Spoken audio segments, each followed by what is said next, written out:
இத்தனை நாள் வாய்மொழிந்த சித்திரமே இப்பொழுது மௌனமேந்தானோ?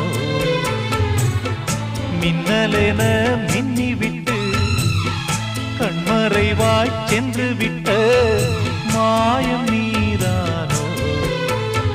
உன்னால் வந்த காதல் உன்னால் தானே வாழும்.